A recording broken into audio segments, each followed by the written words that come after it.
Neve vermelha. Nazarick. Ains retornou ao seu lugar em Nazarick para assistir o resto da batalha se desenrolar. Embora ele mesmo tenha considerado virar a maré, ele finalmente pensou: não, eu não vou tirar a vitória deles. Sebas permaneceu no lugar praticamente imóvel, mas mesmo sem dizer nada, Ains podia sentir que Sebas estava satisfeito que a jovem que ele cuidou e salvou da morte uma vez antes, tinha visto sua vida estendida além de outro momento. Demiurgo, é claro, foi rápido em elogiar. Claro, Lord Ains. Seu plano atual faz muito mais sentido. Como eu poderia não ter visto isso antes? Ele levou a mão à testa ao ver o plano detalhadamente traçado por seu mestre. Isso é muito melhor do que permitir que ela morra. Não pense nisso, Demiurgo. Ains disse casualmente, optando por não perguntar o que o arquidemônio estava pensando. Como está indo seu projeto das cabeças? Ains perguntou, esperando por uma distração. Muito bem, meu senhor. Nossas bombas de sangue com cristais de mana estão mantendo as cabeças vivas e conscientes agora, e não perdemos ninguém na última rodada de testes. Acredito que estamos quase prontos para a implantação em campo agora. Demiurgo disse com orgulho. Bom, Neia me prometeu a cabeça de remédios custódio. Seria uma pena desperdiçá-la. Depois que ela morrer, vamos restaurá-la, remover a cabeça, mantê-la viva e entregá-la aos elfos no assentamento. Coloque-a sob uma maldição em uma vila de elfos em algum lugar para que ela dê o alarme sempre que uma ameaça aparecer.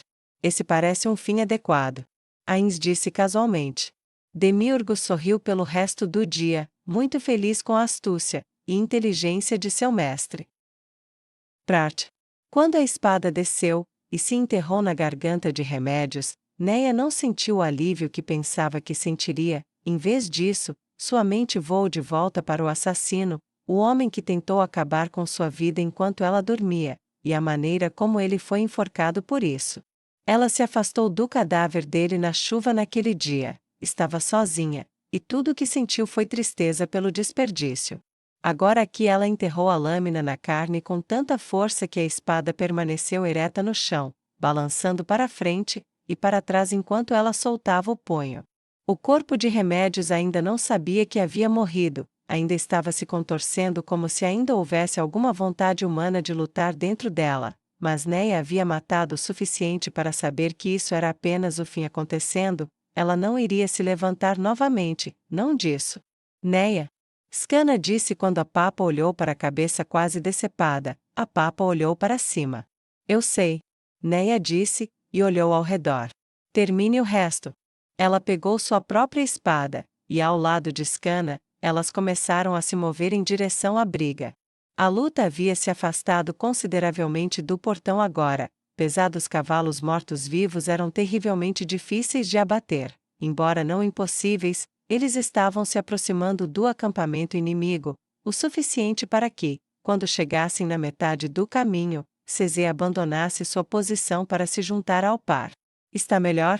Cezê perguntou enquanto elas moviam seus corpos exaustos e machucados pela paisagem infernal que era o campo de batalha.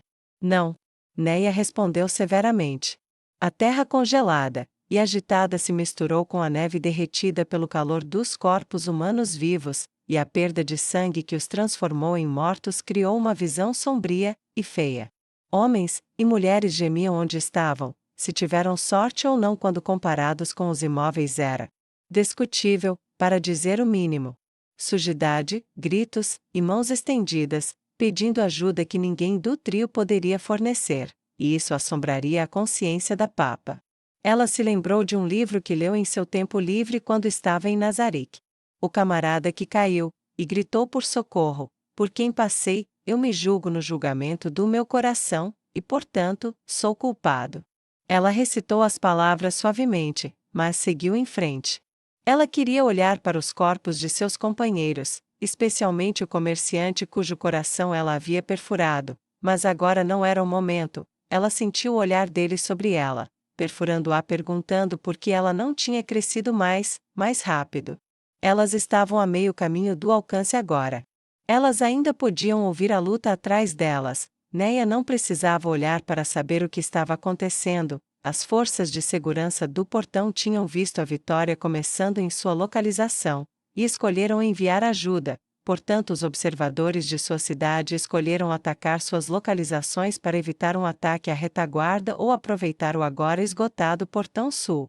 CZ, tome uma posição assim que estiver ao alcance. Neia disse. Não. CZ disse. Desculpe. Neia perguntou surpresa. Não. Eu protejo você agora. CZ disse. Outra pessoa poderia ter pensado que ela não sentia nada, mas depois de tanto tempo com ela, as inflexões muito sutis de CZ eram um livro aberto, e Neia sabia quando era inútil discutir. Ela suspirou. Tudo bem. Não temos tempo para discutir. Neia tirou flechas dos corpos pelos quais passou, e as colocou de volta em sua aljava. Não demorou muito para que estivessem ao alcance. CZ foi a primeira a atirar, e os corpos começaram a cair. Neia preparou uma flecha logo depois. Caminhar e atirar não era algo fácil para a maioria, mas sua habilidade havia crescido aos trancos e barrancos, com incontáveis horas de prática e experiência real de vida e morte. Ela sabia que deveria lançar a flecha no estado mais estável de seu passo, garantindo que ela voasse reta e certeira e privasse o alvo de sua vida. No momento em que alcançaram a posição, ela tinha força suficiente restaurada. E falta de flechas, então correu para a briga com a espada em punho. A luta era mais acirrada no centro, mas à medida que ambos os lados se exauriam, a luta se transformava em pulsos de batalha, onde os combatentes se enfrentavam por breves momentos, talvez um minuto ou menos, e depois recuavam alguns passos para respirar, mas havia aqueles para quem isso não era um problema. Lacus tinha suas lâminas giratórias, e ela poderia colher uma colheita de morte contanto que tivesse os meios para sustentá-las. Sua própria lâmina amaldiçoada era leve em suas mãos, e sua reputação por si só significava que ela tinha poucos ansiosos para tentar derrubá-la. A armadura verde de Neia era distinta, assim como o famoso arco visível em suas costas, e seu rosto descoberto para que seu olhar aterrorizante pudesse servir como uma armadura por si só.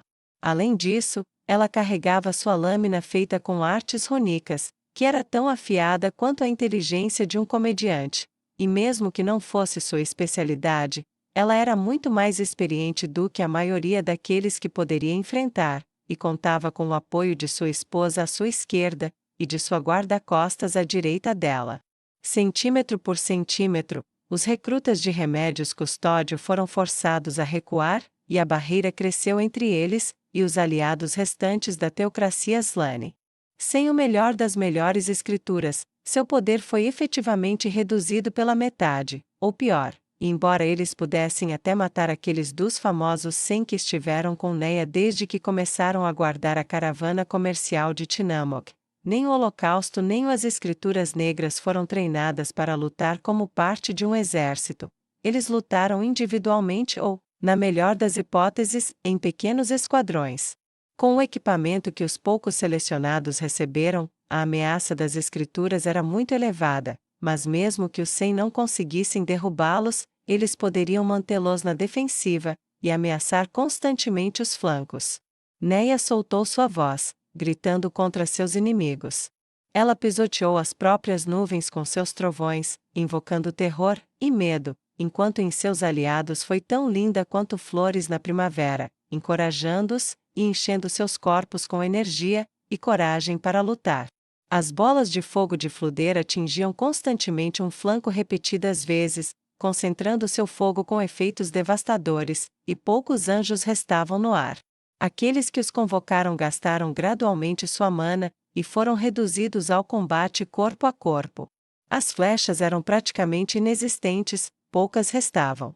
A dança da espada de Skana matou menos do que o esperado, mas com sua habilidade visível ela foi capaz de manter os oponentes longe do flanco de Neia, permitindo que sua esposa avançasse cada vez mais no que era agora o coração do acampamento inimigo para a força que sitiava o portão sul. As carroças viraram, e o fogo surgiu por toda parte enquanto o sol começava a mergulhar no horizonte. A noite transformou a luta em pesadelo, o fogo iluminou amigos e inimigos para dar-lhes rostos como demônios, e logo foi impossível distinguir quem era irmão ou irmã, e quem era o temido inimigo. Neia amaldiçoou. Parar o avanço.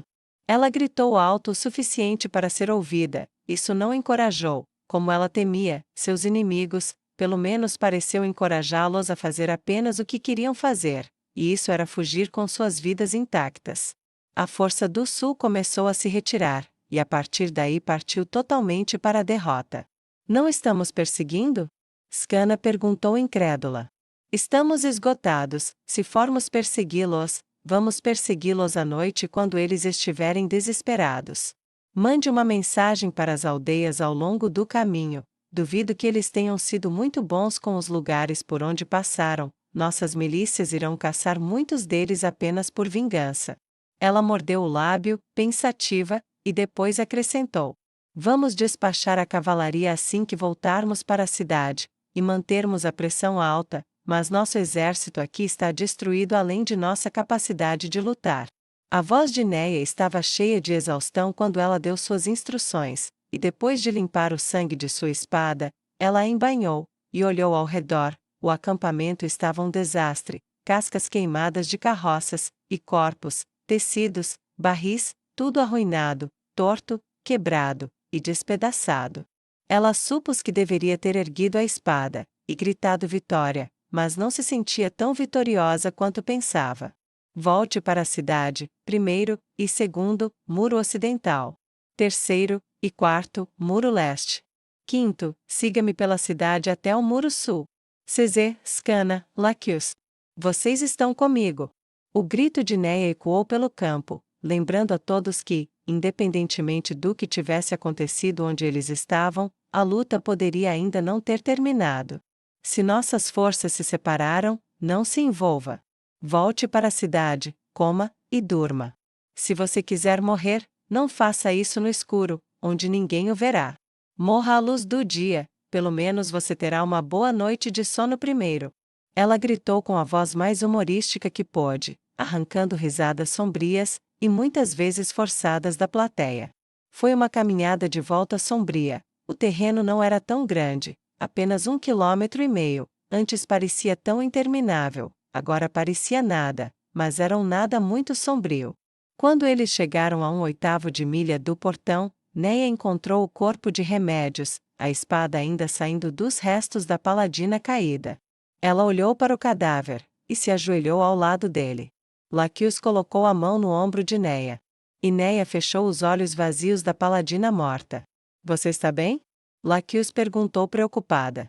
Neia levantou-se, tirou a espada da garganta, levantou-a, e cortou-a uma vez, cortando a espinha, e separando a cabeça. Ela a pegou pelos cabelos, e olhou para ela na altura dos olhos. Laquius, Cesê, Scanna, não conseguiram adivinhar quais pensamentos estavam por trás do rosto vazio. Isso foi o que incomodou Scanna. O rosto de Neia não mostrava absolutamente nada, até o rosto de Cesê demonstrou mais emoção. A donzela demônio estava olhando para Neia enquanto a papa guerreira deixava a cabeça cair para o lado dela, e pendia de seu aperto. Os olhos da donzela demônio se contraíram levemente quando Neia disse: Vamos, preciso ver como Momo está indo do outro lado. Ela disse, sem responder à pergunta de Laquius. Os portões se abriram para elas novamente, e eles passaram por eles. Ao fazerem isso, Neia passou a cabeça para um guarda. Coloque essa coisa em um saco, e mande entregar na mansão para mim, tenho trabalho a fazer. Ela disse, e continuou andando enquanto o homem olhava para o que ela havia entregado a ele tão casualmente, e percebeu que estava olhando para uma cabeça humana. Ele a deixou cair, e pulou contra a parede surpreso, e arrancando um grito um tanto embaraçoso do pobre homem no mesmo momento. Neia não se importava com isso, ele obedeceria, eles sempre obedeceram. Os pensamentos de Scanna se voltaram para outro lugar. Ela voltou aos pensamentos de seus primeiros anos antes da guerra com Jaldabaoth, das peças que eram encenadas por tropas de atores que às vezes passavam por sua aldeia, do ocasional bardo ou cantor que trocava épicos heróicos por uma noite de alojamento, uma refeição, e algumas moedas. Ela às vezes dava um pouco de diversão aos mais bonitos como recompensa extra. Ela ainda sorria com aquelas lembranças, mas nesse momento ela pensou em como eles falavam sobre investidas em longos campos, pareciam tão incríveis na época, Mas agora? Agora ela queria rir, ela estava exausta, a luta tinha sido intensa, e todos os músculos doíam. Se ela tentasse atacar de um lado para o outro, ela tinha certeza que cairia morta de exaustão. Ela prometeu mentalmente que da próxima vez que ouvisse um bardo cantar sobre uma longa investida sobre um campo, ela jogaria um pãozinho na cabeça dele. A luta que eles ouviram mais cedo, no entanto, havia cessado antes de chegarem à metade da cidade. Depois de tanto, tudo o que Neia pôde fazer foi ficar de pé. O silêncio. Era como se ela não tivesse ouvido nada além de metal no chão. Metal, gritos, e morte por uma eternidade, e de repente nada. O silêncio era enervante. Ela bateu em uma guarita próxima, e vários milicianos prontos emergiram. Quando a luz da tocha atingiu seu rosto, o medo quase os fez desmaiar. Ela não perdeu tempo. Preciso de um de vocês em cada parede. Se a tranquilidade reina, peça ao comando de cada posição que me encontre na mansão, quero saber exatamente o que aconteceu. Ela se virou para Ascana. Organize turnos de guarda de 1 hora para a parede sul, tripulação mínima, mas todos durmam com kit completo esta noite, não vou deixar que sejamos pegos de surpresa, e... Seus olhos se encheram de lágrimas. Peça para alguém trazer o corpo de Tinamok, por favor, quero vê-lo. Sim, senhora. Skana respondeu, fazendo uma saudação enquanto Neia se virava para voltar para a mansão. CZ e Laquius a seguiram enquanto ela caminhava. Laquius, você quer verificar seu time? Neia perguntou com preocupação. Elas se juntarão a nós na sala de reuniões. Ela disse gravemente. Neia disse distraidamente. Elas estavam quietas. E Laquius ficou inquieta. Você foi incrível. Laquius disse suavemente. Como? Como um de nós, como uma rosa. Ela abriu um sorriso. Obrigada. Neia disse entorpecida. Eu me sinto limitada. Laquius revirou os olhos. Parecia-lhe que além do poder do rei feiticeiro, ela aproveitava a incapacidade dele de contar uma piada decente. O que foi isso? O que aconteceu antes? Laquius perguntou com descrença ainda em sua voz. Não sei. Neia disse, ela olhou para Laquius, seu rosto estava inexpressivo, mas a familiaridade que se desenvolveu entre as duas mulheres revelou uma pitada de confusão que disse a Laquius que Neia estava sendo sincera. Parecia ele. Como o rei feiticeiro. Laquius disse. Eu sei. Por um momento, pensei que fosse a ira dele caindo sobre mim por ter matado Tinamok, mas... Então percebi que não era isso, algo estava diferente, mas não sou tão poderosa quanto ele. Em vez disso, acho que eu não sei, peguei emprestada uma parte dele, e mesmo fazendo isso estava destruindo meu corpo, eu não consegui conter e... Neia ficou muito quieta novamente. Ela não podia dizer quase morri. Ela não precisava dizer isso, Laquius estava por perto, e tentou alcançá-la, e tocá-la, puxá-la de volta. Ela sabia que seus amigos e sua esposa tentaram ajudar, mas ela estava feliz por eles não terem sido esmagados. Mas não faça isso de novo, prometa. Neia disse, afastando Laquius momentaneamente. Não tente me tirar disso. Neia esclareceu. Laquius franziu os lábios. Eu não posso fazer essa promessa. Ela respondeu. Me prometa. Neia exigiu com firmeza. Os olhos da papa guerreira assustaram reis e dragões, ela ficou em um turbilhão de intenção assassina, e sorriu para aquele que tentou aterrorizá-la como se ele fosse uma mera criança, mas agora, mesmo com a escuridão da sombra da morte desaparecendo de seus olhos, eles eram poderosos. Neste momento, não porque Laquius os achou aterrorizantes para ela, mas porque parecia que atrás deles havia um oceano de lágrimas contido apenas pela pura força de vontade. Laquius viu dor, ela sentiu dor, mas ela nunca foi forçada a matar um ente querido, e Neia fez exatamente isso há apenas uma vela ou mais. Ele também não foi o primeiro daqueles que ela valorizava, que ela foi forçada a derrubar. Neia poderia muito bem estar dizendo: por favor, não me faça matar outro dos meus amigos. Foi trágico, mas também comovente, e por isso Laquius ficou de coração partido para responder como ela fez. Não. Laquius disse com firmeza. Laquius, por favor. Eu já matei muitos amigos meus, se isso acontecer de novo, não quero perder outro. Se eu Simplesmente perder o controle, ok? Neia perguntou gentilmente. Eu não sei como isso aconteceu, ou como controlar isso. Ainda.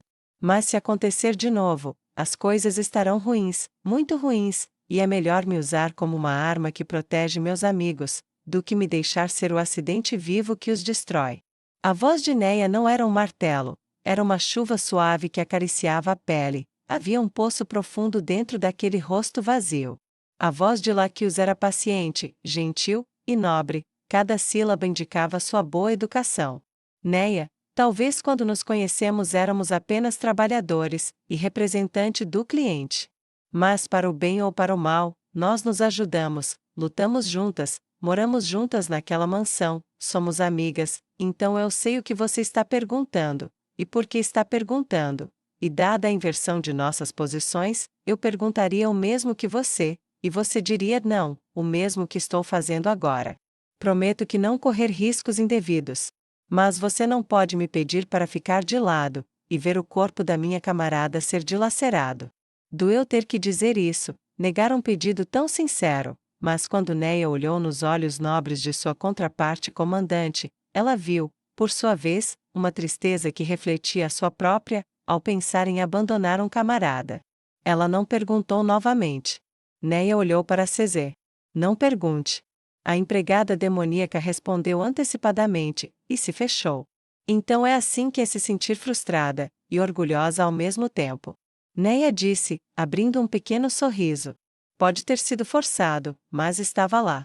Tanto Laquius quanto Cesé encolheram os ombros casualmente. Ainda não consigo acreditar. Neia disse, sua voz baixa contrastando fortemente com a máscara neutra em seu rosto enquanto subiam as escadas que levavam à mansão. O quê? Laquius perguntou. Remédios está morta, ela finalmente está morta.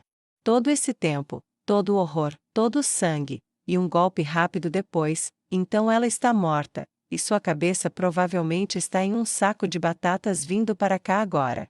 Eu deveria me sentir feliz, aliviada, deveria sentir muitas coisas, mas sinceramente, não sei o que sinto, talvez nem sinta nada. A voz de Neia estava confusa e perturbada enquanto ela falava, as portas se abriram, e ela retribuiu a saudação aos guardas. Bem, você tem tempo para descobrir, remédios não, e isso significa que ela não vai colocar fogo em mais pessoas, você tem que se sentir muito bem com isso. Laquius disse enfaticamente. Neia soltou um sorriso genuíno. Sabe, dito dessa forma, pelo menos sobre isso, eu estou feliz. Ela disse enquanto entrava na sala de reuniões, e se sentava na cabeceira da mesa.